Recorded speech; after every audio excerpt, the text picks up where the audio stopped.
1952 году произошла крупная экологическая катастрофа в Великобритании, именуемая как Великий смог, повлекшая за собой смерти тысячи людей.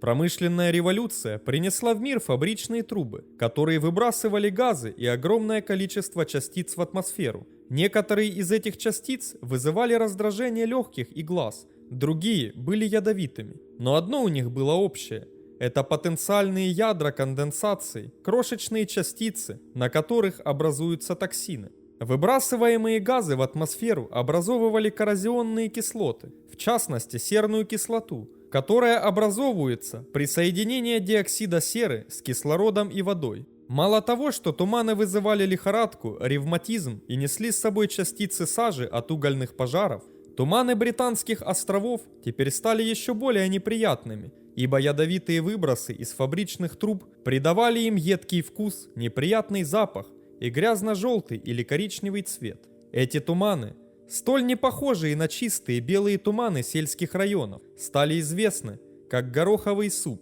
не только в Лондоне, но и в других промышленных районах Британских островов.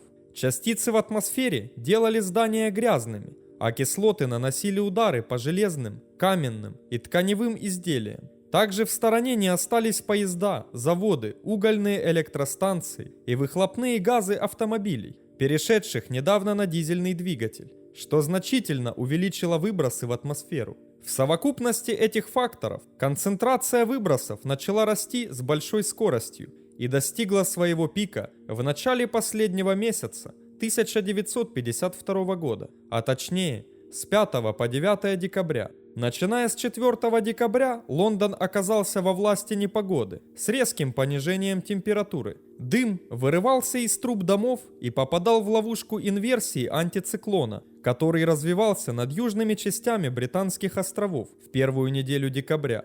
Холодный воздух оказался под слоем теплого дымного воздуха из пыли, выхлопных газов автомобилей, выбросов от поездов и электростанций, диоксида серы и других загрязняющих веществ, которые окутали городские улицы на следующий день с приходом так называемого Великого смога. Но жители Лондона отреагировали спокойно и без всяких предостережений, ведь туманы давно стали неотъемлемой частью города. Ранним утром 5 декабря в Лондоне было ясное небо и влажный воздух у земли, что поспособствовало проявлению росы на траве. Влажный воздух, соприкасаясь с землей, охлаждался, и происходила конденсация. Прохладный воздух уходил в долину Темзы, и под инверсией антициклона очень легкий ветер поднимал насыщенный воздух вверх, образуя густой слой тумана. Вместе с водяными каплями атмосфера под инверсией содержала дым от бесчисленных дымоходов и выхлопных газов.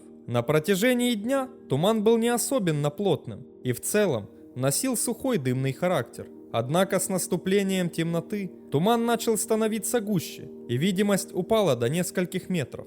На следующий день, 6 декабря, солнце стояло слишком низко в небе. В эту же ночь, а также в ночь на воскресенье 7 декабря и понедельник 8 декабря, туман снова спустился. Во многих частях Лондона ночью пешеходы не могли найти дорогу домой, даже в знакомых районах. На Собачьем острове видимость временами была нулевой, и туман был такой густой, что люди не видели собственных ног. Даже на более сухих улицах центрального Лондона туман был исключительно густым. Штиль помешал рассеиванию тумана и способствовал накоплению в нем токсичных веществ, вредных для здоровья человека и животных. Автобусы и автомобили были брошены, поезда остановились, все театры и кинотеатры закрыли, ибо стойкий смог попадал в помещение, и вести мероприятия не представляло возможным. А в больницах появились тысячи больных с заболеванием грудной клетки. В центре Лондона видимость оставалась ниже 500 метров непрерывно в течение 5 дней и ниже 50 метров на выходных. В аэропорту Хитроу пришлось отменить все вылеты, ибо видимость оставалась ниже 10 метров в течение 48 часов. Только 9 декабря все прояснилось, и смог начал покидать город. Спустя несколько недель после прошедшего смога статистика показала результаты, которые никто не ожидал увидеть. С 4 по 9 декабря 1952 года в атмосферу было выброшено огромное количество примесей, В течение данного периода каждый день выбрасывались гигантское количество загрязняющих веществ. 1000 тонн дымных частиц, 2000 тонн углекислого газа, 140 тонн соляной кислоты и 14 тонн соединений фтора. Кроме того, и это, пожалуй, самое опасное, 370 тонн диоксида серы были превращены в 800 тонн серной кислоты. Но жителям Лондона было куда ужасней узнать о том, что насыщенный дымом туман, ставший в свою очередь, как потом выяснилось, убийственным смогом, окутавший столицу, принес преждевременную смерть тысячам и неудобства сотням тысяч людей. По оценкам первых статистических данных, из-за этого явления погибло около 4000 человек, более 25 тысяч людей были вынуждены выйти на больничный, а скот задыхался целыми фермами. Сначала эти факторы не получили огласки, но через несколько дней оказалось, что у гробовщиков закончились гробы, а у торговцев цветами траурные венки. Машины скорой помощи не успевали доехать к больницам. Весь город стоял в одной большой пробке, а старики и дети, страдавшие респираторными заболеваниями, в основном умирали от удушья. На тот период число погибших не оспаривалось медицинскими и другими властями, но спустя несколько месяцев, в феврале 1953 года, в Палате общин был оглашен доклад о том, что смог вызвал еще около 8000 смертей в последующие недели и месяцы.